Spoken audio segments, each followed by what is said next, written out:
Welcome to the simple சமையல். இன்றைக்கி protein ரிச்சான ஆரஞ்ச் டோஃபு எப்படி பண்ணுறதுன்னு பார்க்கலாம் வாங்க. சோயா பீன்ஸ் வச்சு பன்னீர் தாங்க டோஃபு. முதல்ல 200 கிராம் டோஃபு நல்லா கழுவிட்டு இப்படி கட் பண்ணி எடுத்துக்கோங்க. இது கூட 1/2 டேபிள் ஸ்பூன் மிளகாத்தூள், 1 table spoon cornflour, 1/4 table spoon உப்பு சேர்ந்து நல்லா கலந்து விடுங்க. 1/4 டீஸ்பூன் உப்பு போதுங்க, ஏன்னா நம்ம மற்ற சாஸ்லாம் ஆட் பண்ணுவோம்.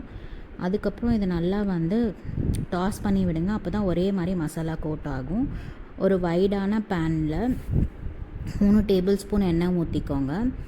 எண்ணெய் சூடான அப்புறம் கோட் பண்ணி வச்சுருக்க டோஃபு ஆட் பண்ணிக்கோங்க. 1 நிமிஷம் மீடியம் ஃப்ளேமில் இதை குக் பண்ணுங்கள். சோயா சங்க்ஸ் மாதிரி இதுவும் ஹெல்த்தியான ப்ரோட்டீன் ஆப்ஷன் தாங்க வெஜிடேரியன்ஸ்க்கு. 1 நிமிஷம் இது குக் ஆன அப்புறம் திருப்பி மற்ற சைடும் குக் பண்ணுங்கள். எல்லா சைட்ஸும் ஈவனாக ரோஸ்ட் ஆகி வரட்டும். கலர் சேஞ்ச் ஆகும். டோஃபு இந்த மாதிரி கலர் சேஞ்ச் ஆன அப்புறம் அதை தனியாக எடுத்து வச்சிடுங்க. மீதி இருக்கிற எண்ணெயை நம்ம அடுத்து குக் பண்ண போதும். அதே பேனில் 2 டேபிள் ஸ்பூன் நைஸாக நறுக்குன பூண்டு சேர்த்துக்கோங்க. லோ ஃப்ளேமில் வச்சு நல்லா வதக்கி கொடுங்க. இது கூட 1/2 டீஸ்பூன் இஞ்சி பொடி, இல்லைனா பொடிசாக நறுக்குன இஞ்சி நீங்கள் சேர்த்துக்கலாம், உங்கள் இஷ்டம்தான். கலந்து விட்டு நல்லா லோ ஃப்ளேம்லே கலந்து விடுங்க. இது கூட 1 tablespoon soya sauce add பண்ணிக்கோங்க. ஆட் பண்ணி நல்லா கலந்து விடுங்க. அப்புறம் 1 tablespoon red chilli sauce add பண்ணி நல்லா கலந்து விடுங்க.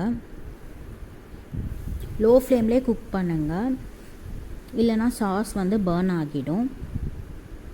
இது கூட 1/4 கப் ஆரஞ்ச் ஜூஸ் சேர்த்துக்கோங்க. ஆரஞ்ச் ஜூஸ் சேர்த்தா நல்லா டேங்கினஸ் கொடுக்குங்க. நல்லா அதை ஸ்டிர் பண்ணி விடுங்க. சாஸ் கொஞ்சம் திக்காகட்டும். அப்பப்போ கலந்து விடுங்க, இல்லைனா அடி பிடிக்கும். சாஸ் இந்த மாதிரி நல்லா திக்காகட்டும். சாஸ் திக்கான அப்புறம் நம்ம ரோஸ்ட் பண்ணி வச்சுருக்க டோஃபு கலந்து விடுங்க. சேர்த்து கலந்து கொடுங்க. டோஃபு நல்லா சாஸில் கோட் ஆகட்டும். சாஸ் டோஃபு ஓரளவுக்கு அப்சார்ப் பண்ண உடனே 1/2 டேபிள் ஸ்பூன் எள்ளு சேர்த்து நல்லா கலந்து விடுங்க. டோஃபு கொஞ்சம் ட்ரை ஆகட்டும். இது ஸ்டார்டராக, சைட் டிஷ்ஷாக, ஃப்ரைட் ரைஸ்க்கு, சப்பாத்திக்கு நல்லாயிருக்கும்.